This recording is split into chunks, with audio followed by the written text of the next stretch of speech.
de Emil Ludwig. El Kaiser Guillermo II. Capítulo 1 de 9. 1925. Ludwig, Emil. 1952. Editorial Juventud, Sociedad Anónima. Colección Gran Biografías. Producción. Alejandro Concha Gajardo, www.alejandroconcha.com. A través de esta biografía seguimos toda la política europea desde 1888. Es un comentario agudo y sugestivo sobre las alianzas que son el antecedente de la Primera Guerra Mundial y en las que el Kaiser representó un papel tan importante. Ludwig enumera la abundante documentación oficial y privada que consultó para escribir esta obra. Guillermo II aparece en medio de sus propios papeles y cartas, proclamas, discursos y conversaciones, sometido a un profundo estudio psicológico. Pocas veces el historiador, a través de los documentos y de los archivos, ha sabido encontrar una materia tan humana, tan viva, como Emil Ludwig. El famoso biógrafo alemán pinta en toda su complejidad las almas y los caracteres, y los acontecimientos que agitan a sus biografiados, pero jamás se deja deslumbrar por la alta posición que ocupan. Bajo las apariencias pomposas y engañadoras, el implacable análisis de Ludwig busca al hombre desnudo, con sus cualidades y sus flaquezas. Prefacio del autor. Este libro no describe toda la época guillermina ni es la historia completa de su monarca, sino simplemente un retrato de Guillermo II. No creo que se pueda asegurar que es demasiado pronto para trazar la imagen, la rapidez característica de nuestro tiempo y el cambio radical en la forma de gobierno han sacado a la luz pública, en los 7 años transcurridos desde su abdicación, más documentos que los que en otras épocas se hubieran publicado en 7 décadas. Estos 7 años, con las memorias de una veintena de personalidades alemanas y la notable colección de documentos del Ministerio de Estado alemán, han puesto al descubierto la mayor parte de lo que hasta ahora permanecía oculto. A tal punto, que ni aún las memorias del príncipe de Bülow, único eslabón que falta en la cadena, añadirían gran cosa a la claridad proyectada por todos estos documentos. Sobre Guillermo II, hoy, lejos de saber poco, hasta quizás sabemos demasiado. El autor tendrá que olvidar mil de pormenores que, como contemporáneo, vio y oyó, y cientos de anécdotas que los futuros historiadores seguramente utilizarán. De todos modos, nosotros, en honor de la justicia, no hemos dejado hablar a ninguno de los enemigos del Kaiser, sino que hemos construido su imagen con sus hechos y palabras y los informes de sus íntimos y familiares, quienes contestan a todas las preguntas de carácter psicológico con admirable unanimidad. En las páginas que siguen no se oirá ninguna voz que venga del campo socialista ni del extranjero, únicamente hablarán el Kaiser, sus parientes y amigos, sus cancilleres, ministros, generales, cortesanos y empleados. Todos los documentos e informes que utilizamos se encuentran en obras muy conocidas, citadas en este libro acaso con más frecuencia de lo que la línea literaria de la obra exigiría, pero ello se debe a haber considerado conveniente el historiador, en este caso, el esconder sus juicios y opiniones tras las manifestaciones de testigos presenciales, a fin de evitar posibles reproches de parcialidad. Lo único que el autor se ha permitido algunas veces ha sido la transformación en diálogo de conversaciones transmitidas en forma indirecta, pero, por regla general, hemos recurrido en muy contadas ocasiones al testimonio oral de los personajes. Los años de la guerra son los que aparecen tratados con más concisión, ya que ellos no fueron sino el epílogo lógico del prólogo psicológico, sin contar con que seguramente son los que mejor recuerdan los lectores más jóvenes. En este libro tratamos de estudiar las consecuencias que el carácter y modo de ser de un monarca pueden tener en la política mundial y en los destinos de un pueblo. La narración de la vida de este hombre ha de poner en claro dos cosas. En primer lugar, lo que puede ocurrir a un joven bien dotado intelectualmente, aunque débil de cuerpo, animado, por otra parte, de las mejores intenciones, cuando, después de una adolescencia severa, sube repentinamente al poder y no encuentra quien le diga la verdad. Así se verá cómo puede la ley de sucesión llevar a un mozo inexperto, sin preparación, a un puesto predominante, en que, rodeado de cortesanos aduladores, no tarde en verse empujado a la soberbia y a la autocracia. En segundo lugar, ha de quedar perfectamente en claro cómo la opinión y voluntad de este príncipe influyeron de una manera definitiva en todas las cuestiones vitales del país, y cómo, lo mismo en la paz que en la guerra, ningún problema vital fue resuelto sin él ni contra él. Así irá dibujándose ante nuestros ojos la imagen del hombre que llevó a su perdición a una familia digna de mejor suerte, simplemente porque no encontró en su pueblo la resistencia que hubiera podido hacerle madurar. Libro primero. Vocación. Capítulo primero. Una adolescencia severa, 1859 a 1887. 1. El pánico cundió por la estancia de la parturienta, llenas de miedo, rodeaban las mujeres al niño.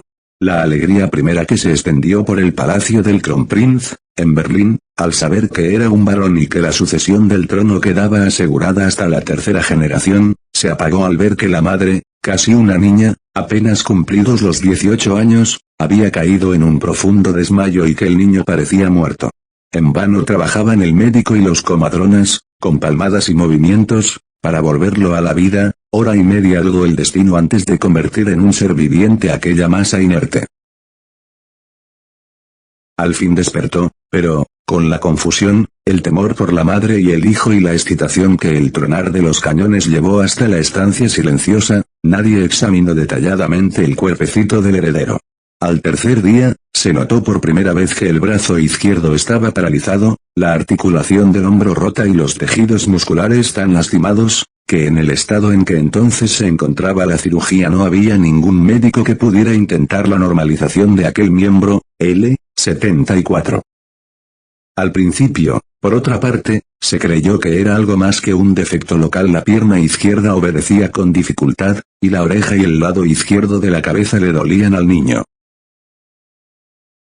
Este muchacho, Federico Guillermo Víctor Alberto, llamado hasta los 6 años Fritz, con su inferioridad corporal parecía destinado por la naturaleza a una vida retirada, y, como pronto se descubrieron en él excelentes cualidades intelectuales, esta vida hubiera podido ser espiritual, tranquila y feliz, a cubierto de las humillaciones. Pero había nacido en el Palacio de Potsdam, había sido bautizado en la histórica Cima de Madera, era un príncipe prusiano y, como futuro rey de ese estado, tenía ya forzosamente una profesión, la de soldado. Así lo exigía la tradición secular de sus antepasados. ¿Quién podía negar su simpatía al muchacho que, sometido a una disciplina inflexible y bajo la severa tutela de sus profesores, procuraba con todas sus fuerzas sustituir lo que la naturaleza le había negado? Sufriendo agudos dolores, resistía a las corrientes eléctricas que le daban en el brazo estropeado, hasta que, por fin, desistieron de fortificárselo y enseñaron al muchacho a simular el uso del miembro paralizado. Con gran habilidad, aprendió a apoyar la mano izquierda en el cinturón, no en el bolsillo, a pasar las riendas de la mano derecha a la izquierda y a dirigir el caballo en todas direcciones sin ayuda de nadie, pero, con todo esto, se le desarrolló de tal suerte el brazo derecho y se le hizo tan pesado, que, al montar a caballo, perdía con frecuencia el equilibrio y resbalaba hacia ese lado. La incurable debilidad de su brazo izquierdo, escribe su profesor Inspector, constituía un singular obstáculo a su desarrollo físico y psíquico, y, para vencerlo, hubiera sido inútil todo arte y cuidado si el muchacho no hubiese cooperado con una extraordinaria voluntad y energía. Se trataba de vencer la sensación de inferioridad corporal y la inevitable timidez consiguiente. Así crece un muchacho al cual una debilidad, de la que él no es culpable, debe, por ley natural, hacer temeroso de los fuertes y retraído. Y he aquí que precisamente este muchacho ha de tener valor y gallardía y todas las cualidades del soldado. Aún más energía que la mayoría de los oficiales, puesto que un día tendrá que presentarse ante las multitudes, solo y animoso, siempre el primero. Cada pulgada un rey. ¿Cómo había de soportar un niño semejante educación de apariencias falsas sin peligro para su alma? El único camino de salvarlo hubiera sido separar completamente apariencia y realidad y, detrás de una cínica ostentación de la púrpura, haberle construido un mundo en el que la debilidad corporal no fuese una vergüenza. Pero a esta clase de solución se opone resueltamente el carácter del chico. Ya en el muchacho, muy guapo, aunque un poco afeminado, continúa su preceptor, llamaba la atención la resistencia a toda presión, a toda tentativa para dar una forma determinada a su vida interior. Únicamente la etiqueta y un celo infatigable habían conseguido algo en lo referente a la parte exterior, cosa que sin duda contribuía a hacer todavía más difícil la dirección de su ser más íntimo. La más suave disciplina mental encontraba ya una enérgica oposición en aquella naturaleza esquiva. La lucha contra esta tan desastrosa incapacidad de concentración es uno de los obstáculos capitales en la educación de los príncipes, y con una naturaleza tan esencialmente refractaria como esta, el obstáculo se tornaba formidable. Solo la más estricta severidad conseguía vencer la resistencia, hasta que la conciencia despertaba y obligaba a ceder a la propia voluntad. Pero aun a esta intensa presión de las fuerzas morales, a la sazón en su desarrollo normal, trataba de sustraerse de continuo la naturaleza del príncipe. Cuando el preceptor de un emperador, reconocido como amigo después de su subida al trono, emplea públicamente términos tan fuertes, es que ha debido encontrar en su educando un exceso de capricho y de terquedad. Si estas cualidades se transformarán en altivez e independencia o degenerarán en vanidad y autocracia, es ya cuestión del destino particular de su poseedor. Pero si éste llega a ocupar el poder, podrán ser entonces también cuestión del destino de un pueblo. El carácter del gran antepasado de este príncipe, Federico, no era, cuando subió al trono, mucho mejor, y solo el incesante martillar de las circunstancias logró hacer de él un gran hombre. Producción: Alejandro Concha Lajardo, www.alejandroconcha.com. Como Federico, tuvo Guillermo que sufrir el carácter áspero de un padre y, de añadidura, el corazón orgulloso de una madre, de la cual heredó demasiado la terquedad y la frialdad para poderse entender bien con ella. La ambiciosa Victoria, hija de la poderosa reina de Inglaterra y de su juicioso esposo, no perdonaba a su hijo su defecto corporal, y más aún por considerar el linaje de su marido inferior al de sus padres.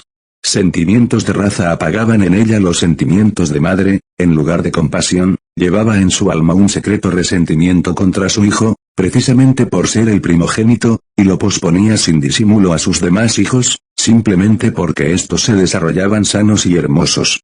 Sin tener en cuenta que un niño no olvida jamás las humillaciones sufridas ante testigos que le son inferiores en rango, y con el tiempo tendrá, fatalmente, que vengarse. Más tarde, su testarudez aumentó este desvío, pero fue la madre la que primero amargó el corazón del muchacho, envenenó sus impresiones decisivas e hizo que sus ideas políticas fuesen las opuestas a las de sus padres. Esta madre fuerte arrastraba a su débil esposo y, aunque en el muchacho las sugestiones externas eran favorables a su padre, su corazón, repelido y contrariado, se endureció. Precisamente cuando él aprendía la instrucción militar en el castillo de Potsdam, resonaban el castillo y la ciudad, la nación y Europa entera, con el eco de los rápidos y sucesivos triunfos con que su padre y su abuelo penetraban hasta París.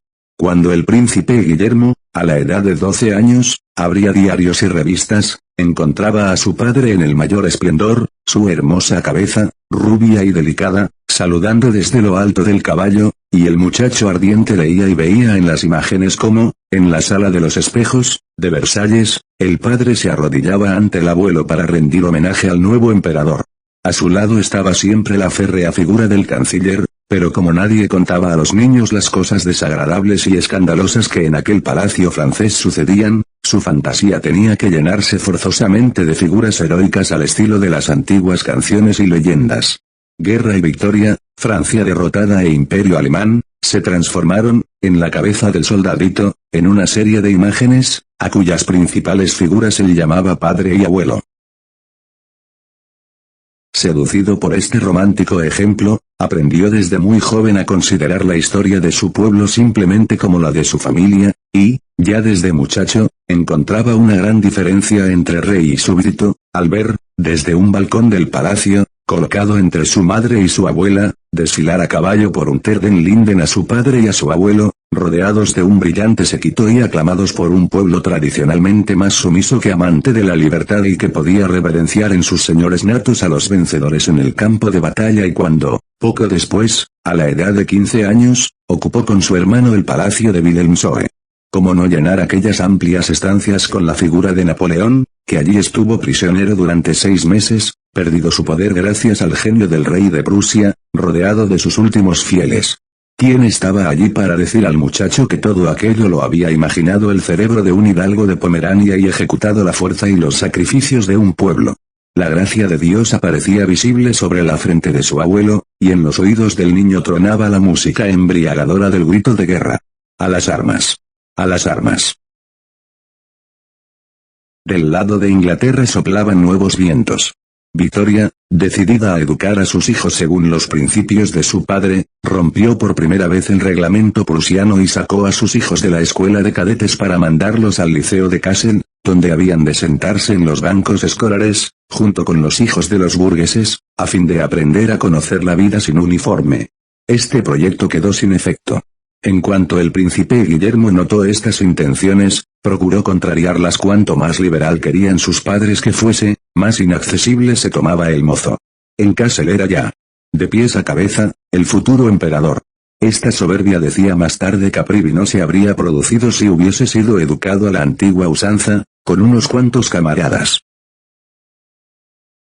De Inspeter no conocemos más que una frase referente a estos 2 años de Kassel, a su protector, que lo había recomendado a la corte, escribía: «No puede usted figurarse sobre qué abismo me he inclinado», al 368, de una carta a Sir R. Morier. Más tarde, decía que el Kaiser no había aprendido nunca el primer deber del soberano, el trabajo, 231. Al abandonar el liceo a los 18 años, a pesar de ser más inteligente que la mayoría de sus compañeros, no pudo conseguir más que el 10º puesto entre 17 bachilleres, y nada más que la calificación de aprobado. A pesar de esto, su preceptor lo alababa públicamente. Lo que caracterizaba al príncipe como oficial era la lucha contra su imperfección física. En ello ponía todo su orgullo. Cuando por primera vez presentó su regimiento de húsares a su abuelo, tan temido, y a su tío, célebre jinete, los dos quedaron admirados, y el primero no pudo menos de exclamar: «Lo has hecho muy bien, nunca lo hubiera creído».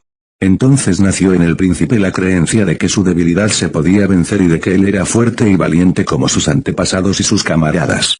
Nunca, escribe Inspeter, ingresó en el ejército prusiano un joven tan poco adecuado, físicamente, para ser un brillante oficial de caballería. Los pocos que entonces podían medir la importancia de este triunfo de la fuerza moral sobre la debilidad corporal se creyeron desde entonces con derecho a tener mayores esperanzas en su personalidad. En realidad, el triunfo moral sobre su físico fue su perdición. Si grande fue el día en que el joven príncipe, con su brillante uniforme, al galope de su caballo y a la cabeza de su regimiento, bajo el sol de la mañana, pudo desfilar ante sus antepasados, ello no fue sino el preludio de incontables paradas y desfiles, sonoros discursos y puños amenazadores, con los cuales trató, durante varios lustros, de justificarse ante su conciencia. 2. Producción: Alejandro Concha Gajardo, www.alejandroconcha.com. Ante el anciano emperador de 80 años está el nieto, cubierto con el manto de caballero. Hoy, en el día de su mayoría de edad, ha sido admitido en la muy noble orden del Águila Negra, y jura ante su abuelo sostener el honor de la real casa y sus reales privilegios.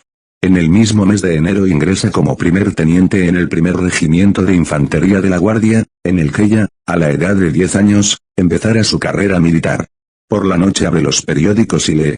Esa figura juvenil promete al corazón paternal del emperador la perduración de todo lo que él heredó y creó. Cada año que pase se posarán en él los ojos del mundo con ansiedad cada vez mayor, y el haber llegado ya, mediante un trabajo encarnizado, a la meta que la flor de nuestra juventud alemana se fija como galardón supremo de su esfuerzo moceril, es no solo un presagio, sino también una garantía para su vida futura. Cuando, poco tiempo después, visita una mina en Sajonia, Rubezal surge ante él, de entre los yacimientos carboníferos, iluminado por las luces de Bengala, declama: «Salve. 1000 veces salve. Yo, Rubezal, espíritu de las minas, te doy la bienvenida entre nosotros, príncipe de Hohenzollern. Alegraos, montes, alegraos, cavernas. Noble príncipe, estrella de Alemania. Protege nuestras minas, de lejos como de cerca». como no iba a subírsele todo ello a la cabeza. Siendo estudiante en Bonn, allá por el mes de febrero de 1878, invitado a una fiesta de carnaval en Colonia, he aquí que entre las personas que le rodean, vaso en mano, se encuentra con una máscara disfrazada de generalísimo, que le es presentada como el redactor Griebel. Inmediatamente, el príncipe levanta su copa y pronuncia un brindis por este camarada, que diariamente conduce a la batalla sus columnas, que provoca un hurra formidable. El primer discurso público de Guillermo II, que suscita cierto malestar y es comentado cautamente por la prensa. Punto. Será, con el tiempo, otro señor de la guerra, se preguntan las gentes. De ninguna manera. Por Pascua de Resurrección fue a París y vio todo lo que le enseñaron, pero nada le atrajo tanto como Versalles. ¿Cómo habría podido adivinar que en aquella misma sala de los espejos, donde 7 años antes resplandecieron sus antepasados, sobre una mesa menos fastuosa pero mucho más terrible, se habría de firmar y sellar un día el final de su reinado? Aquellos retratos pomposos de grandes monarcas hacían sonar en su corazón una cuerda afín y suscitaban ante sus ojos una imagen de gloria y de poderío más en consonancia con su alma que aquel ideal hogareño de su abuelo, cuya parsimonia prusiana solo le inspiraba ya frases irónicas o acerbas. Ni entonces ni nunca consideró a los franceses como inferiores, y durante muchos años se sintió atraído hacia ellos por un sentimiento de íntimo parentesco. Con su preceptor francés Jaime aprendió por primera vez los grandes hechos de aquella nación, y parece que con este motivo hubieron una vez de discutir del modo siguiente. Ustedes hubieran podido perfectamente, exclama el príncipe refiriéndose a la última guerra, pagar de 10 a 15 mil millones y, después de una pausa, añade sonriendo. Bueno, la próxima vez será. La próxima vez, contesta el francés, muy serio, no seremos nosotros los que pagaremos. Pues tanto peor para ustedes, porque lo que es a nosotros, jamás podrían ustedes sacarnos una suma semejante. Jaime, entonces, replicó, muy secamente, que sería abominable que los alemanes, después de su magnífica jugada, si por casualidad le tocaba las de perder, saliesen con que no tenían con qué pagar. Esto haría pensar en uno de esos jugadores fulleros que se ven en las timbas, que, después de haber ganado el dinero a todo el mundo, apenas empiezan a perder se baten en retirada. Al oír estas palabras, el rostro del príncipe se ensombreció, miró con ojos coléricos unos instantes y, por fin, dijo fríamente a Jaime: ha interpretado usted torcidamente mi broma inofensiva. Nunca los juzgué a ustedes capaces de hacer una guerra para despojar a Alemania. Una guerra así no sería sino un bandidaje al por mayor. Todo ello es completamente contrario a mis ideas. Esos conflictos se producen principalmente por las intrigas y ambiciones de los ministros, que tratan por esos medios de permanecer en el poder. Otra cosa sería si se le obligase a luchar a ellos personalmente. Así se abstendrían de aventuras peligrosas y evitarían mucha sangre inocente. Por lo demás, crea que no volveré a bromear lo más mínimo con usted sobre este asunto. Después, el príncipe procuró, con su habitual amabilidad, hacer olvidar la pequeña escaramuza. Esta es la primera conversación importante del joven Guillermo que registra la crónica, en ella se encuentran, por decirlo así, todos los elementos de su historia. Empieza con una falta de tacto, luego, acosado por el adversario, contesta con una palabra poco limpia, y enseguida, ante una respuesta más enérgica, elude bruscamente el combate y se muestra inasequible. Como complemento, expresa luego una opinión sesuda sobre los crímenes y peligros de la guerra, a la que, en principio, se mantendrá aparentemente adicto toda su vida, y, por último, con su encanto personal, trata de borrar los efectos de su salida de tono. Las ideas están bien, el comportamiento inseguro, vacilante entre la intimidad y el sentimiento de clase, repele y atrae a un tiempo jovenzuelo, en suma, perpetuamente en lucha con su propia dualidad. En su padre hubiera podido el príncipe estudiar estas mismas cualidades, pero en una forma más atenuada y que ambos, padre e hijo, presintiesen esa íntima afinidad de sus debilidades, era, precisamente, lo que le hacía desconfiar a los dos, uno del otro.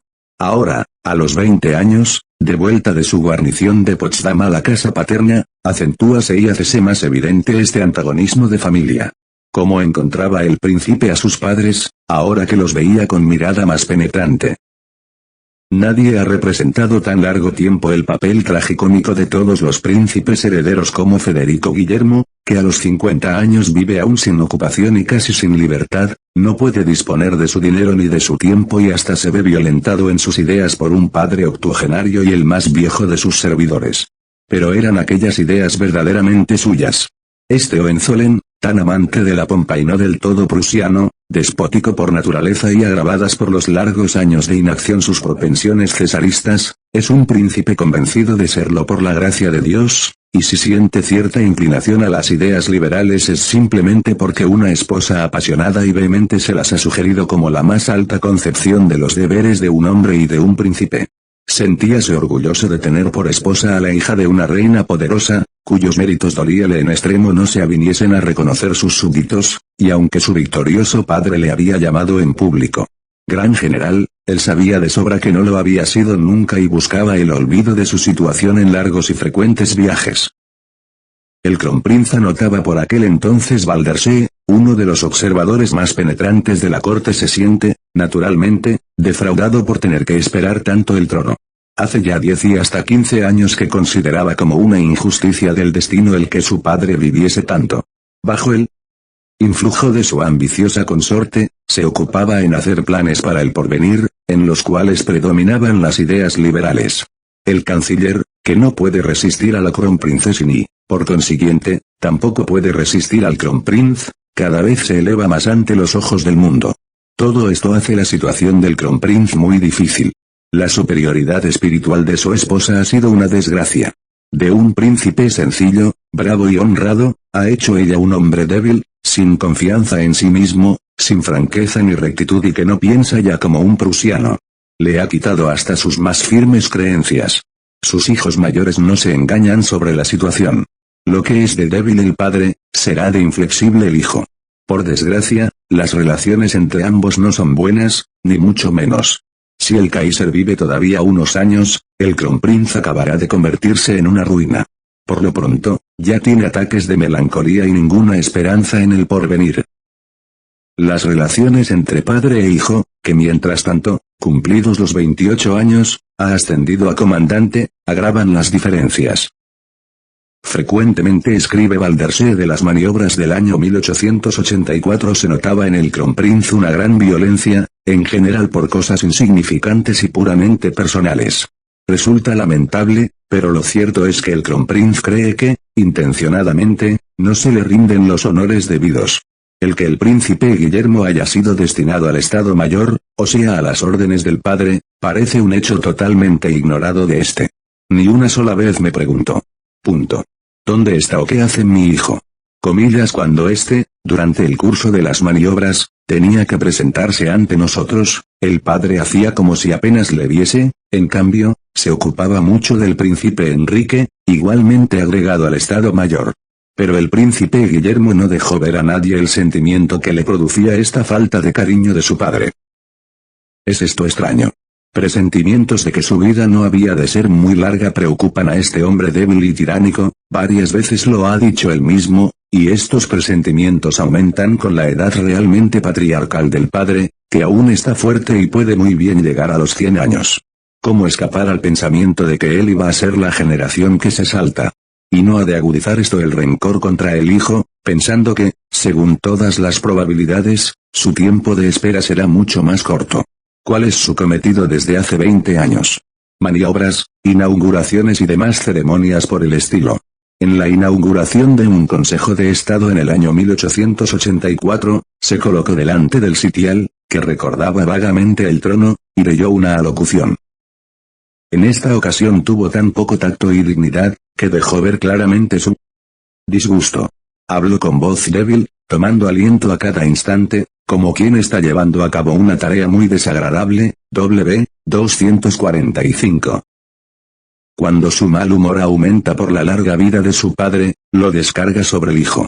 En una comida con los oficiales de la Guardia, a principios de 1885, aprovecha la ocasión. Mejor dicho, la busca, para calificar a su hijo, delante de todos los oficiales e invitados, como un mozo sin madurar y aún sin juicio. El príncipe logró conservar la calma, pero era evidente que estaba indignado. La opinión fue unánime de que se había portado muy juiciosamente y de que el kronprinz había cometido una falta incomprensible. No cabe duda de que los padres buscan ahora el escándalo y tratan de provocar una ruptura. W255. Sin embargo, el maltratado príncipe debe darse por contento cuando no tiene que entendérselas más que con el padre. Con mi padre solo, todo va perfectamente. Pero ahora vienen otros tiempos, dice a Baldersee al regresar su madre de una visita a Inglaterra. Victoria, que al hacer su entrada en la capital a los 18 años fue aclamada por los berlineses, se veía, 12 años después, objeto de una visible desconfianza. Ahora, después de la guerra de 1870 y con el sentimiento nacional reforzado, la corte y la sociedad murmuraban de que en su intimidad hablase inglés, se llamase a sí misma Vicky y a su hijo William, tratase con sabios ingleses, y su cocina, servidumbre y vajilla fuesen también inglesas. Con la aversión a cuanto representaba la Alemania del Norte y la vieja Prusia tradicionalista, sus simpatías políticas coincidían, por inclinación natural, con las de aquellos demócratas como Virchow y Helmholtz, simpatizantes con la ideología política británica, cosa que era considerada como netamente antimilitarista y contraria al anciano monarca. Diletante en todas las artes y en todas entrometida, diciendo a los pintores cómo tenían que pintar y pareciendo a veces presentir el siglo venidero, pero sin profundizar en ninguna cuestión social ni aún feminista, toda ella era superficie y apariencia, sin otra preocupación que la de figurar, idéntica, en suma, a su hijo, y por esa misma razón su contraria y enemiga. Una mezcla de agudo entendimiento y de la astucia de los Coburgo, con una gran cultura y una voluntad de hierro, y junto a estas cualidades una gran codicia y una falta casi absoluta de fe cristiana. Este juicio de Eulenburg es demasiado severo, pues oculta la energía y el orgullo, que eran sus mejores cualidades, y calla su situación difícil entre dos países cuyas relaciones había de venir a empeorar su propio hijo. Para esta naturaleza imperiosa, la exclusión de un trono, cuya posesión, por otra parte, no significaba para ella la pérdida de un padre, había de aumentar la aversión a un país poco menos que bárbaro a su juicio, y que le había robado su juventud sin darle nada en compensación. Si tu padre muriese antes que yo, dijo una vez a su hijo, inmediatamente me marchaba. Por nada del mundo me quedaría en un país donde no he recibido más que odio, sin una sola chispa de cariño. 136. El hijo sabía desde hacía tiempo que su madre había continuado siendo inglesa en el fondo de su corazón, pero desde el año 1880 creyó firmemente que ella trabajaba a sabiendas en pro de los intereses ingleses contra los prusianos y alemanes. W239. Acto seguido, su desconfianza y hostilidad concentráronse en cuanto su madre amaba y distinguía, y he aquí como a los 20 años, y por contradicción simplemente, convirtióse el príncipe Guillermo en un enemigo definido de Inglaterra. Producción: Alejandro Concha Gajardo. www.alejandroconcha.com. Por aquel entonces siguió con especial atención la guerra del Sudán y mostró una notoria enemistad contra Inglaterra. W247. En este respecto, el que mejor supo comprenderlo fue Herbert Bismarck, cuando dijo: el príncipe Guillermo nunca podrá ser suficientemente azuzado contra Inglaterra. Pues si su madre llega a reinar, adiós Alemania. 176. Pero, al mismo tiempo, tras esta repugnancia aparente, descubre el ministro Lucius una gran predilección inconsciente por Inglaterra. Durante más de 10 años vacila su corazón entre estos sentimientos de desdén, admiración y celos. Durante toda una vida se siente compartido entre este odio y amor alternativos por la patria de su madre, cuya solución final ha de decidir los destinos de su pueblo. En esta contraposición de sentimientos hubo de estallar el primer conflicto. El padre y la madre, inducidos por la vieja reina de Inglaterra, cuyos intereses eran a la sazón contrarios a Rusia, querían a todo trance casar a su hija con el príncipe de Bulgaria, y entre la muchacha y este príncipe de Battenberg se habían llegado ya a cambiar los anillos de esponsales, cuando Bismarck, por consideración hacia el zar, puso el veto a la boda, con la aprobación declarada del príncipe Guillermo. Una escena violenta entre madre e hijo, a principios de 1885, tuvo por consecuencia el que alejasen a este de Potsdam. Es indudable que si el Kronprinz llegase a ser repentinamente emperador, no quedaría otro remedio que el traslado del príncipe a una guarnición lejana, W-258. Entonces, el príncipe trata de ganarse honradamente el afecto de sus padres por medio de diversas proezas, ya entre los 20 y los 30 años de edad y padre a su vez, puesto que a los 22 años tomó por esposa a la princesa de Holstein que le habían buscado. 2 veces fue enviado a Rusia y, a su regreso, recibido magníficamente por todos, hasta por sus padres.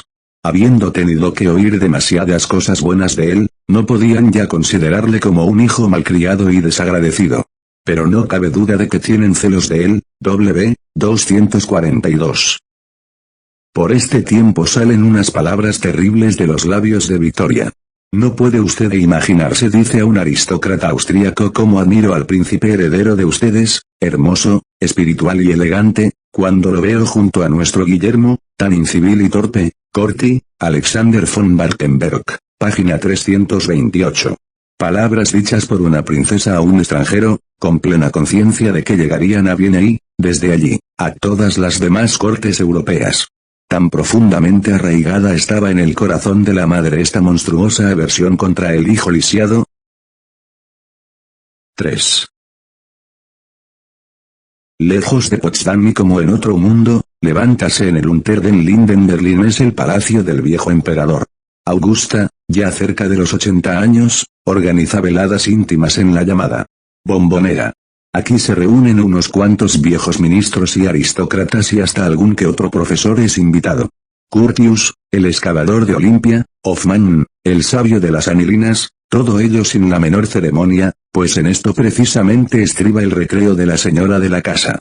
Estas noches siquiera, se ve libre de la faz pintada y los postizos del conde Perponcher, y de las apergaminadas facciones del viejo albedil, y Plesen luce hoy en otra parte su sonrisa de edecán, y Goltz, el general ayudante, cada día más chocho, puede dormitar si así le place. En un sillón de ruedas es traída la emperatriz y colocada junto a una mesa en tomo de la cual invita a sentarse a los asistentes. A su izquierda queda una silla libre para el emperador. Té, mandarinas, helados, una copita de vino. Maravilla realmente que, con su vocecita débil y sus manos en las que tiembla la taza de té, pueda ella aparecer todavía en sociedad. Al poco rato entra el emperador. Al borde casi de los 90, vestido de frac, como corresponde viniendo del teatro, saluda amablemente a cada uno y toma asiento, siempre llano y paternal y siempre alegre. Desgraciadamente, en estos últimos años se ha ido quedando algo sordo, y ello dificulta el entenderse con él. De otro modo, podríasele tomar perfectamente por un hombre bien conservado de 70 años. Pero con 90 y todo, en su última cacería mató todavía 26 piezas de caza mayor. Lo que más le agrada es contar cosas de su juventud. Una vez contaba en la Bombonera cómo, siendo teniente, después de la batalla de Leipzig y en el banquete para celebrar la victoria, le preguntó el zar por qué no comía langosta. Pues porque no sabría cómo comerla, contestó, ya que en casa de mis padres jamás he visto una langosta. Al 348. Los invitados, callados y en admiración, escuchan a este monarca que se sentó a la mesa con Alejandro I, que conoció a Talleyrand y que desfiló por París después de Waterloo, y, junto a él, a esta reina que conversó con Goethe, conoció a Carlos Augusto y, en los días de mayo de 1848, luchó por su dinastía en este mismo palacio y, sin embargo, nada ha cambiado. Ella sigue siempre queriéndole dominar a él, y él, pese a toda su cortesía, negándose a que le dominen, y aunque él, ahora, conoce ya la langosta, todavía sigue, un día sí y otro no, pidiendo el resto de la botella de champán de la víspera, y esta modestia es, precisamente, lo que sirve de base más segura a su dignidad ingénita, pues, él se levanta en el centro como una roca contra la que rompen las olas, muy por encima de toda lucha mezquina, y su prestigio crece cada día más, como corresponde a un hombre que no conoce la mentira y al que no pueden llegar los intrigantes. W-285. Cuando, en los últimos años de su vida, amenaza de nuevo la guerra, dícele al viejo albedil: tomaré otra vez personalmente el mando, y mi hijo estará conmigo. ¿Hasta dónde llegaré? Solo Dios lo sabe, seguramente no será muy lejos, pero, de todos modos, iré con ellos. W-315. A menos de 1000 pasos de distancia gobierna el hombre que lleva en su pecho la decisión de la guerra o la paz. Bismarck. Centro misterioso de estas tres cortes, también él parece habitar un mundo para él solo. De su anciano señor está completamente seguro, pero aún a este se le antoja algunas veces el dictador demasiado independiente. Un día que el jefe de gabinete, después de la cotidiana entrevista con el canciller, lo encuentra muy excitado y le pregunta por qué no le despide si este no es de la misma opinión que su majestad, contesta el emperador. En eso ya he pensado, a pesar de mi agradecimiento. Sus modales autoritarios son a veces intolerables. Pero la patria le necesita demasiado. Augusta no puede perdonar a este hombre el deberle la gloria de sus 2 coronas, a esta imperiosa anciana consúmela interiormente el haber perdido contra este extraño la partida en que puso toda su fuerza vital. Todavía por el año 1880 ha de aguantar una represión de Bismarck, que le dice que no debe excitar al Kaiser tratando de influir sobre él. Jamás he visto, escribe Bismarck, a la emperatriz Augusta tan hermosa como en este momento, todo su cuerpo pareció erguirse, y sus ojos brillaron como nunca, ni antes ni después, los he visto brillar. Dio media vuelta, dejándome allí plantado, y poco después dijo: nuestro muy altísimo canciller imperial se siente hoy poco tratable. Estas intimidades eran comentadas ávidamente por los miembros de las 3 cortes berlinesas, desde el mayordomo mayor hasta el último lacayo las conocían, y ni el menor enfado o la menor arruga en la frente del anciano monarca permanecían ignorados por su nieto. El temor y respeto que sentía por sus abuelos habrían podido hacerle compartir la general hostilidad contra el poderosísimo canciller, hacia el que no le atraía ningún sentimiento. Pero el odio contra sus padres unía al príncipe con Bismarck. Era ya histórico, pero al príncipe, lo mismo que a todos los súbditos alemanes, se le había ocultado hasta entonces cómo, en el golpe de estado de 1863, su padre, con un discurso público, se había rebelado contra su abuelo. Pero ahora, ya crecido y provisto abundantemente de todos los documentos necesarios contra su padre, no solo se enteró de esas antiguas querellas, sino que, en algunas publicaciones históricas menos timoratas, pudo leer cómo su madre fue la que, bajo la presión de Inglaterra, obligó a su padre a dar este paso. Para asegurar el porvenir de sus hijos. Con la avidez de la juventud, el hijo leía y oía ahora todo lo que se refería a las antiguas ambiciones de su propio padre. No obstante, en el fondo de su corazón toma inmediatamente partido, no por él, sino contra él. Las opiniones liberales de su padre no son de su gusto, la antidemocracia del mundo de Bismarck le cuadra mejor. En un libro sobre él, subraya todas las frases de rígido monarquismo de Bismarck y todo lo que dice contra Inglaterra. Junto a la frase de su discurso en el Landtag, el año 1863, el día del nacimiento del más joven de los príncipes, en que exclamó: la monarquía prusiana no está todavía lo suficientemente madura para no ser más que un adorno en el edificio constitucional, anota el príncipe. Ni lo estará nunca, a poco que este más joven pueda impedirlo. L. 292. Así, la enemistad con sus padres es lo que da esta dirección a sus ideas políticas y la causa de que se mire en Bismarck como en un espejo. Y no había la frase: sangre y fuego triunfado contra los dogmas liberales de Inglaterra. Con qué satisfacción oía contar el príncipe a los testigos de aquellos días cómo su padre se había tenido que someter a su abuelo. O cómo Bismarck preguntó al enojado Kronprinz por qué permanecía alejado de las reuniones de un gobierno que, pocos años después, había de ser el suyo. El entonces amargado Kronprinz se retiró altaneramente, sospechando que lo que quería aquel espíritu malo de Prusia era atraérselo a su servicio. Todavía hoy le veo ante mí, escribe Bismarck 30 años después, erguida la cabeza, rojas las mejillas y lanzándome una mirada por encima del hombro. Yo contuve mi propia cólera, pensando en Carlos y en Alba, y contesté que había hablado en un impulso de sentimiento dinástico. Pero yo sabía de sobra que jamás me llegaría el caso de estar a su servicio. Producción: Alejandro Concha Gajardo, www.alejandroconcha.com. Nos parece casi tenerlos ante los ojos en un rincón de la sala, pomposa y glacial, este ministro quincuagenario, gigantesco y ya casi enteramente calvo, que dirige la política nacional desde hace solo 2 años, todavía sin la fama a que no tardará en llegar, el hombre más odiado en Prusia y orgulloso de serlo, pero ya con la arrogancia del genio y la íntima convicción de ser el salvador de la dinastía, y junto a él, no menos gigantesco, apenas traspuestos los 30, muy rubio y acicalado, el príncipe heredero, su enemigo, y, no obstante, poseídos ambos por el mismo pensamiento. Punto. ¿Cuándo cambiará de manos el cetro? El ministro, que es un extraño, desea una larga vida al rey, que en él ha depositado su confianza, el hijo y heredero, como todos los príncipes herederos, se ve desgarrado por sentimientos contrapuestos. Aunque, a decir verdad, la tal contraposición no existe en este caso. Es posible, piensa su hijo Guillermo al leer estas historias. Hoy, pasados más de 20 años, son estos los mismos tres hombres que, en el mismo lugar y movidos por las mismas dudas y opiniones, se vigilan mutuamente, confiados y malévolos, impacientes y sumisos a la vez. Todavía obedece el anciano señor al mismo consejero, todavía odia a este el hijo del señor, pero, mientras tanto, el poder de este hombre extraño que decide los destinos de una casa real y divide internamente a sus miembros, ha ido creciendo automáticamente hasta degenerar en una autocracia, su mente ha cambiado la situación de Europa, su gloria se ha extendido de polo a polo, y él, cuyo poder ninguna ley asegura, parece encontrarse más firmemente sentado en su trono que los miembros de una familia protegida por la ley de sucesión. Oscuros sentimientos, mistura de orgullo y de temor, se entrecruzan en el alma del joven príncipe cuando se encuentra en presencia del viejo canciller.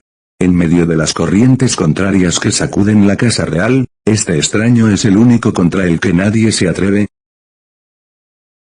4. En vista de la insuficiente madurez y experiencia de mi hijo mayor, unidas a su tendencia al orgullo y engreimiento, debo señalar como muy peligroso el mezclarlo ya, desde ahora, en cuestiones de política exterior.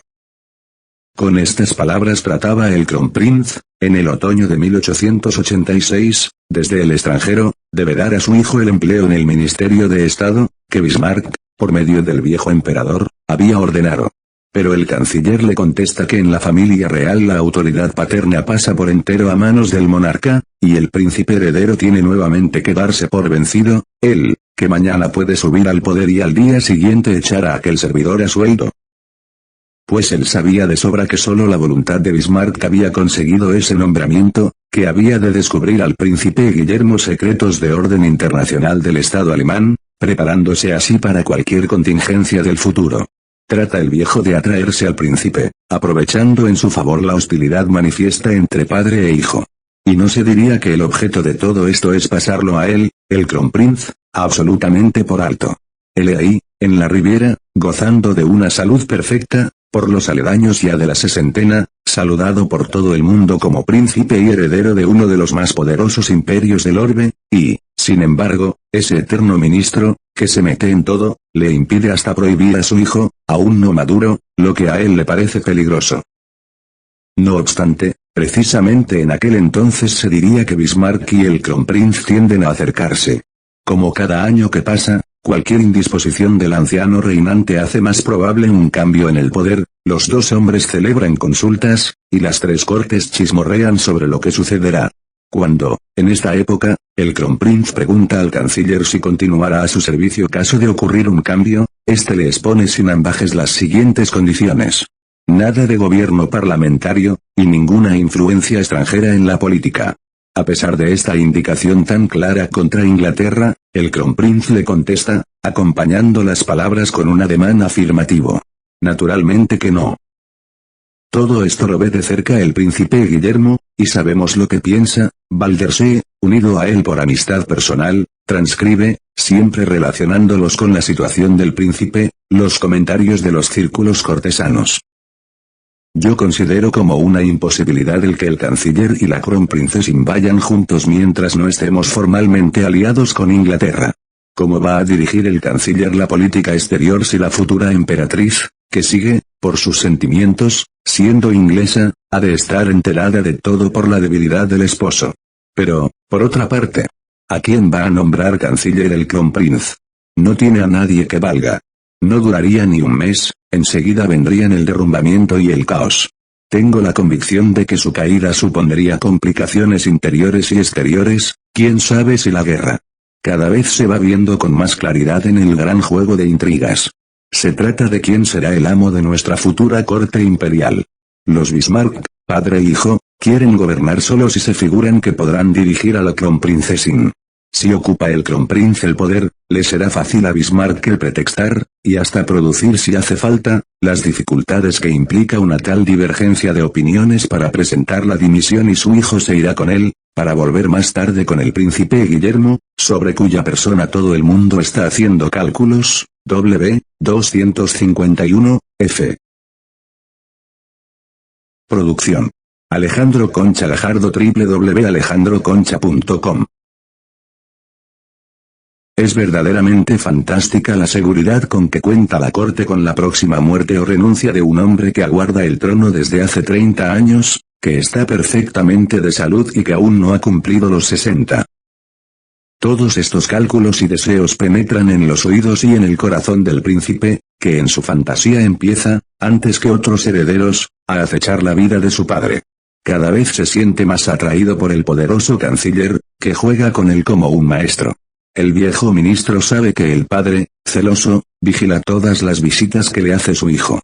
Pero eso no obsta para que él le conduzca por todos los recovecos de la política exterior y le llame el más importante de sus colaboradores, y solo ante un nombre parece titubear el canciller. Cuando se trajo a cuento el nombre del consejero secreto von Holstein, escribe el príncipe más tarde, parecióme descubrir en la voz, más que en las palabras, del canciller como una advertencia contra este hombre. Más adelante le llamó el hombre de los ojos de hiena, del cual haría yo muy bien en mantenerme alejado. Pero el interés del príncipe se desvanece, solo muy de cuando en cuando visita el ministerio, para el de par en par abierto. Dispuesto siempre a todos los trabajos de carácter sensacional, pero sin la inclinación necesaria para un trabajo constante. Asimismo, no se ve con agrado el que el príncipe, a pesar de ser jefe de un regimiento, esté constantemente ausente de Potsdam, W. 267. Esto se lo censura también el viejo emperador. Casi siempre está de caza o de viaje, en Viena, en Escocia, otra vez en Viena. Pronto vacila también su adhesión a la casa Bismarck, al principio, no por su culpa.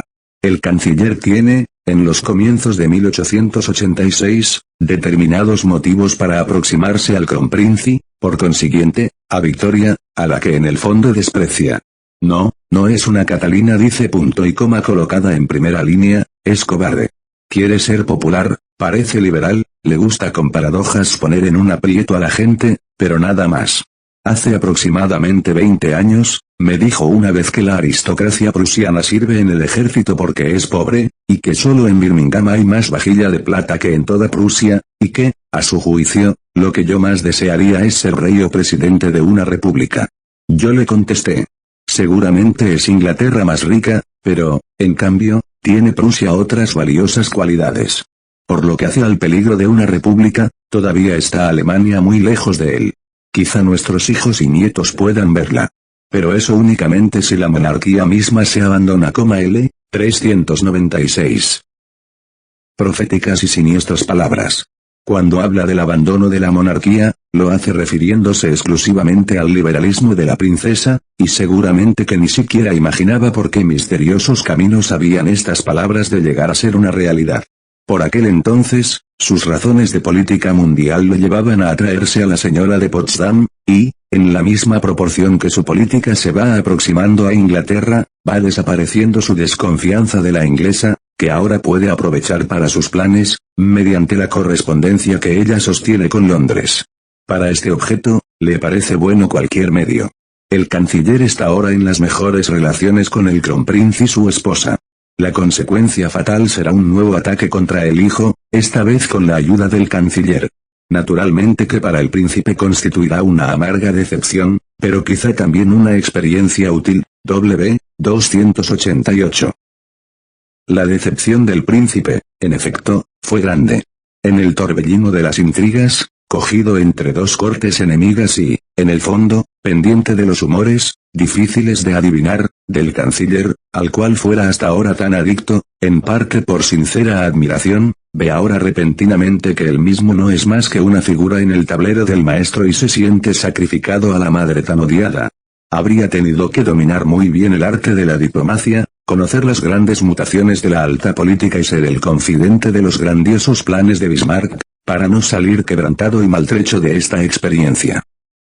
Pero tal como era, joven e inexperto, tan sensible como inconstante, no podía ver en este Chasecroise II otra cosa que una infidelidad del canciller y hasta una especie de traición por parte de Herbert. Los enemigos de Bismarck hicieron lo preciso para reforzarlo en esta creencia. Pues todos sufrían y suspiraban bajo la garra del hombre todopoderoso, y con alegre sonrisa se escribían y decían en voz baja. Por fin empieza el príncipe Guillermo a curarse de su ilusión por Bismarck. Un día en que, por aquel entonces, corre la noticia de que Bismarck ha muerto, el príncipe se precipita hacia Berlín, para oír cómo el ministro von Scholz desmiente alegremente la noticia. No, no, aún le tenemos entre nosotros. A lo que replica el príncipe muy fríamente. Nadie es insustituible. Claro que todavía lo necesitaremos durante unos años. Pasados los cuales, habrá que repartir sus funciones, el monarca mismo tendrá, sin duda, que encargarse de algunas de ellas.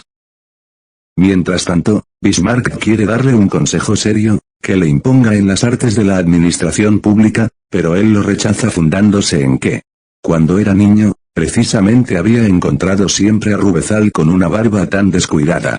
Pero el consejero que él mismo se busca quiere pronto marcharse porque no llega a convencerse de que trabaja eficazmente y no puede acostumbrarse a una vida cortesana y ociosa. B4. Sin embargo, el príncipe tiene éxitos, sobre todo en el extranjero. Sus dos misiones cerca del zar se resuelven satisfactoriamente y se comentan favorablemente su habilidad, prontitud, conocimiento de idiomas y un cierto encanto personal. Su conversación, aseguran, es sumamente variada y amena. Conversaba con mucha viveza, y le encantaban la música de Wagner y las maniobras militares, L. 213. Pero, al mismo tiempo, su incondicional Waldersee se queja de cartas muy indignadas por cosas sin importancia y del gran trabajo que cuesta hacerle formarse un juicio sereno sobre las personas. Todavía siendo príncipe, regala ya para su cumpleaños bustos suyos, o pone bajo sus retratos palabras algo prematuras. Oderingrum metuant, 3 y en uno que manda a Inglaterra. Primero vide my time. 4 presagios de una confianza en sí mismo que aún ha de crecer con el tiempo. Verdad es que su salud está lejos de ser perfecta, con frecuencia tiene que faltar a algunas ceremonias a causa de su padecimiento del oído. En la primavera de 1886 tiene vaídos y vómitos, que dan lugar a graves diagnósticos. Sobre el peligro de que la dolencia llegue a afectar el cerebro, W. 292. Poco tiempo después enferma también el oído sano y hay que perforarle el tímpano. Todo esto, como se comprenderá, perjudica a su calma interior. Desde los 23 hasta los 28 años se desarrolla su vida en 3 órbitas. Es esposo, todos los años tiene un hijo, y manifiesta, al nacer su primer varón, la esperanza de que seguirá el camino trazado por su bisabuelo. Los rumores e informes sobre cierta infidelidad conyugal en aquellos años son desmentidos no solo por sus amigos, sino también por los psicólogos, ya que entre las virtudes prusianas, que él está orgulloso de poseer, se encuentra la fidelidad, y, aunque Bismarck le atribuye una fuerte sensualidad, es casi seguro que ésta no se ha desbordado fuera de su hogar y más seguro aún que, ya en aquellos años juveniles, se encuentra más a gusto entre hombres que entre mujeres, siendo su mejor diversión las veladas que pasa alegremente en el casino de la Guardia, rodeado de sus camaradas de Potsdam. Bismarck, que sigue con toda atención su vida, desea otras influencias para él, desconfiando profundamente de que tal medio de camaradería con otros mozos de su edad pueda ser el más idóneo para preparar a reinar a un heredero del trono. Esta limitación de su vida, siempre la he deplorado profundamente, escribe, B5. El deseo de destinarle a Berlín fracasó, a pesar de la insistencia de Bismarck, ante la tacañería del viejo soberano, que no quiere arreglarle ningún palacio. Así, una virtud prusiana impide que el heredero del trono sea educado convenientemente. Lo que sus camaradas admiraban más en él era la energía con que había vencido su defecto físico y cómo había llegado a hacerse buen jinete y buen tirador. Él aspira siempre a ser el primero en marcialidad.